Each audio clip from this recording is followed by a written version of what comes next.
Salut à tous, bienvenue sur la chaîne du Sage Conseiller. Aujourd'hui, on va parler un peu de mon job d'été.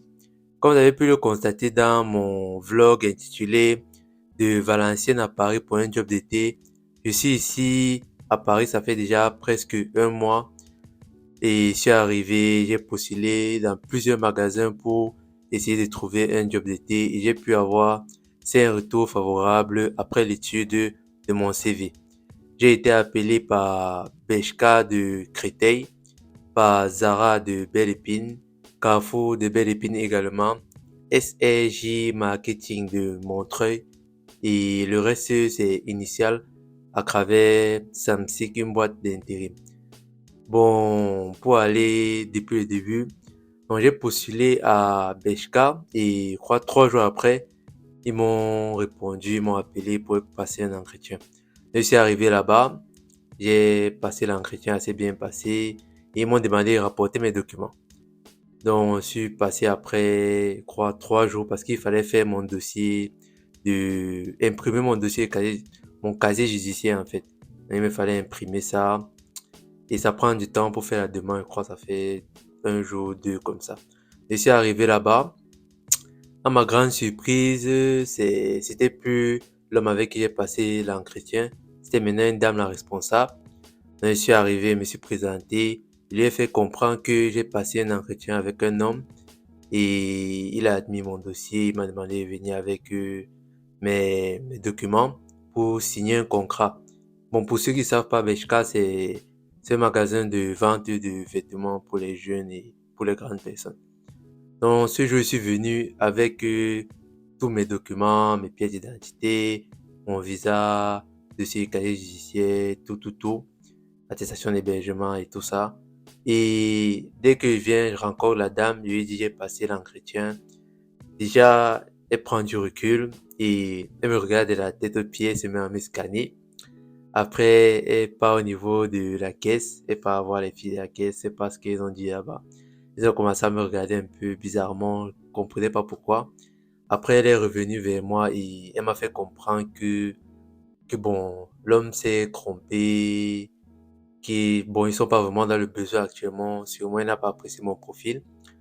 Bon, mais j'ai pas abandonné. Je suis revenu un autre jour et j'ai rencontré le monsieur, mais elle avait déjà fait le fax au monsieur et il a dit qu'il s'est trompé.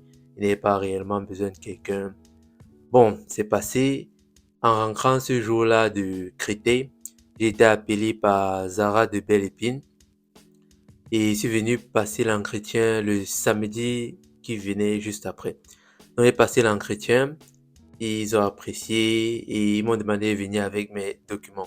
Je suis venu avec mes documents, mais lorsque j'ai montré mon visa étudiant, ils m'ont fait comprendre qu'ils cherchent que des personnes qui vont travailler 34 heures la semaine et avec mon visa étudiant, je ne peux que faire 26 heures. Et c'est ça un peu un problème. Donc, si c'était pas mon visa étudiant, c'est que actuellement je travaillais déjà à César. Pour SRJ Marketing qui a montré, déjà le premier problème, autant pour moi, c'est qu'ils sont à près d'1h30, presque 2 heures de chez moi. Donc, c'était vraiment pas possible de pouvoir travailler là-bas. Et pour Carrefour de Belle-Épine, bon, là, c'est un peu bizarre parce qu'ils m'ont appelé 2 fois pour travailler là-bas. Et bizarrement, les 2 fois qu'ils m'ont appelé, j'étais dans le RER et dès qu'on passait dans les tunnels, perte des réseaux et l'appel était coupé, quoi, sans que le responsable puisse me donner son nom. Et quand je passais au magasin pour dire, bon, on m'a appelé pour un entretien, il me demandait toujours c'est qui, et moi, j'avais pas le nom et ils m'ont appelé, je crois encore avant-hier, c'était un monsieur, bon, je veux pas dire le nom. Et après, on a encore été coupé parce qu'il était encore dans le RER. Et après, je suis passé en magasin, j'ai dit, monsieur T m'a appelé. Mais après, il m'a dit que comme on a été coupé, il a appelé quelqu'un juste après moi et ils l'ont pris. Bon, c'est dommage.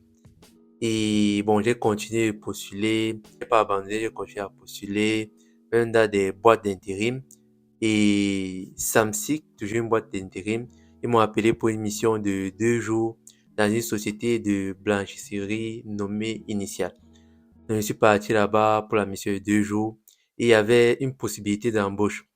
Donc, ils devaient me donner à fond. Et il faut savoir, initiale, la société de blanchisserie, elle est à 1h20, 1h15 de chez moi. Et comme le travail commence à 7h, donc je suis obligé de quitter, donc me réveiller à 4h20. Comme ça, je m'apprête et je quitte la maison à 5h pour prendre le premier métro. Pour aller là-bas, je prends d'abord le 286 pour Villejuif-Luz-Aragon. Arrivé à Villejuif-Luz-Aragon, je prends le métro 7 pour Place d'Italie. Après, je prends le métro 6 pour Nation. Et à Nation, je prends le RER A pour Neuilly-Plaisance. Et je prends encore enfin le bus 113 pour Place de la Résistance. Donc, c'est vraiment pas à côté. Vous voyez, je prends plusieurs transports et plusieurs correspondances avant d'arriver dans mon lieu de travail. Bon, je suis arrivé pour les 2 jours de mission. Et bon, je me suis dit, bon là, avant que d'autres magasins ou d'autres entreprises m'appellent, mieux je me donne à fond là pour qu'on puisse me recruter. Donc, le travail consiste en quoi en fait? Donc, il s'agit de, il y a une machine, parce qu'il y a plusieurs, c'est le travail en chaîne en fait. D'autres s'occupent du lavage avec les machines, d'autres s'occupent du séchage, d'autres du repassage et d'autres, ils mettent dans les paquets et ils remplissent ce camion et partent livrer aux différents restaurants. Moi, j'étais au niveau du repassage. On utilise des machines avec des bandes déroulantes et on met juste les serviettes, les torchons ou les tabliers dessus et ça passe, ça repasse et ça plie également. Mais il y a une technique appropriée. Il faut placer certains torchons d'une certaine manière comme ça. Quand ils seront pliés, ils auront tous la même forme, la même structure en fait. Donc, et il faut passer rapidement. Donc, minimum, chacun doit passer 600 pièces en 1 heure minimum. Donc, je suis arrivé, on m'a donné les indications et tout ça. Et il y a des machines, il y a comme des écrans en face de nous où tu peux voir le nombre de pièces que tu as passées en 2 heures ou en 1 heure. Tu peux voir le nombre moyen même de pièces que tu passes par minute en fait. Donc, c'est hyper stressant. Il y a le patron qui est toujours là pour venir vérifier le nombre de pièces que tu as passées depuis le matin. Donc, faut vraiment bosser dur. Et moi, comme je savais que bon, mieux je me donne ici à fond quand j'ai pas encore d'autres opportunités d'emploi. Je me suis dit, ok, là, je vais tout faire pour faire un bon travail. Dès qu'on a filmé mon comment ça se passe, j'ai passé en 2 jours 8000 pièces. Là, ils ont dit 8000 pièces, c'est beaucoup quand même. C'est vrai qu'il y a d'autres qui ont fait 10 000. Mais bon, moi, j'ai fait quand même 8000. Et c'était mon deuxième jour de travail. Ils ont décidé de me garder. Donc, ça fait déjà 3 semaines que je travaille là-bas. Donc, et on m'apprécie plutôt bien. Et tellement je fais un bon travail que on me met maintenant en charge de la formation des nouveaux, des intérimaires. Donc, moi, un petit garçon comme moi, je m'occupe de la formation des personnes qui ont dans les 30 ans, 40 ans et plus. Et je suis le plus jeune là-bas. On sait bien, ça. Ouais, en fait, c'est une manière de vous dire, il ne faut pas négliger, peu importe le travail qu'on vous donne, il y a toujours une compétence que vous pouvez développer à travers ce travail. Il y a le sens des responsabilités, il y a le dynamisme, le fait de s'appliquer dans les tâches et tout ça, donc c'est très bien. Et moi, comme on me donne déjà quelques petites responsabilités, c'est un plus à mettre sur mon CV. Et ce qui est bien, c'est je gagne quand même de l'argent en faisant ça. Donc, ne triez pas des jobs, même si vous n'avez pas le job de vos rêves.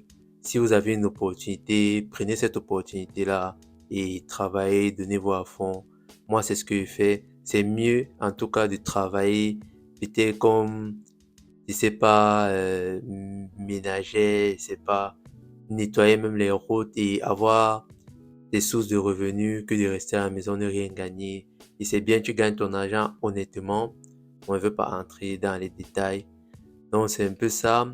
Et je finis souvent le travail. Quand je travaille à 7 heures, je finis à partir de 14h45 comme ça. Et je fais souvent des heures supplémentaires pour gagner plus d'argent en fait. Et le jour qu'on termine le travail et le jour qu'on commence à partir de 14 heures, on termine le travail à 19h45.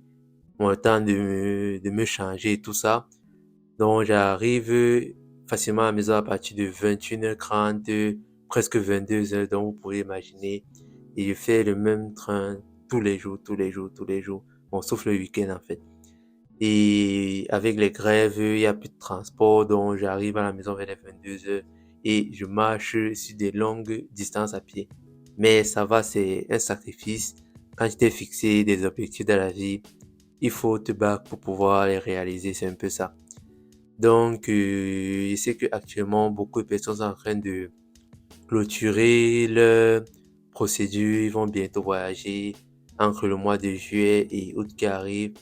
Donc, je vous souhaite déjà à travers cette vidéo, bienvenue ici en France. C'est vrai qu'il y a quelques petits soucis, mais détrompez-vous, c'est pas en journée ça va, mais c'est vrai qu'en soirée c'est un peu grave, mais je pense vraiment qu'avec le temps ça va aller.